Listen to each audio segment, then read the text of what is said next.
Another very high-ranking U.S. official was very much involved in shaking hands with an Iranian official. Our foreign affairs correspondent Jill Doherty is traveling with the Secretary of State in The Hague in the Netherlands. A significant development. The president promised as a candidate he would reach out to the Iranians, and that's precisely what they did today in The Hague, Jill.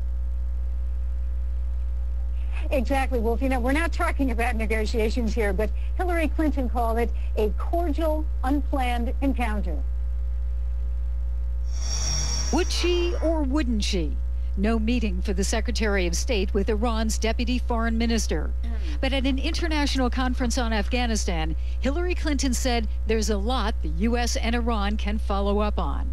The fact that they came today, that they intervened today, is a promising sign that there will be future cooperation. The presence of foreign forces has not... The Iranian said foreign troops aren't helping security, but said his country is willing to cooperate on issues like drug trafficking from Afghanistan, a major concern for neighboring Tehran. A lot of those illegal drugs go right through Iran. Iran has a serious and growing problem of drug addiction. But Special Representative Richard Holbrooke did have a few words with the Iranian official, and they agreed to keep in touch. The minister also was given a diplomatic note asking for their help with 3 Americans missing or held in Iran. At the conference, Clinton laid out the new U.S. strategy on Afghanistan and Pakistan. She called a threat from the leader of Pakistan's Taliban to carry out a major attack on Washington, D.C., a reminder the Taliban and al-Qaeda are working hand in hand. It illustrates exactly why we're doing what we're doing. Anybody who thinks we can walk away from Afghanistan and Pakistan and the border area is forgetting, it happened on September 11th, 2001. But the U.S. believes some Taliban can be reformed because they're only members out of economic desperation. The Taliban actually pays a higher rate to a young man who joins the Taliban than a young man who joins the police force.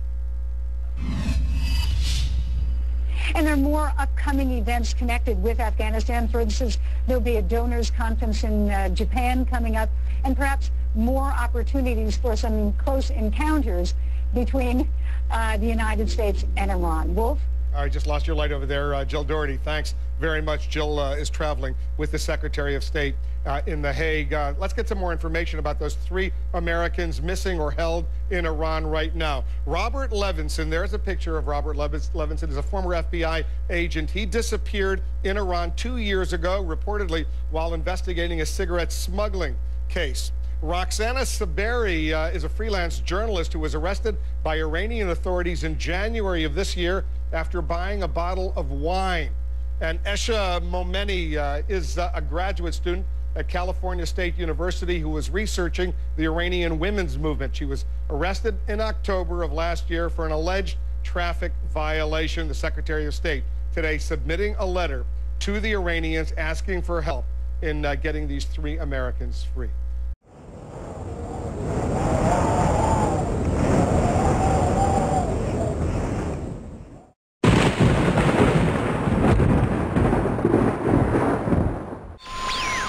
It's not over until the lady in the pantsuit says it is.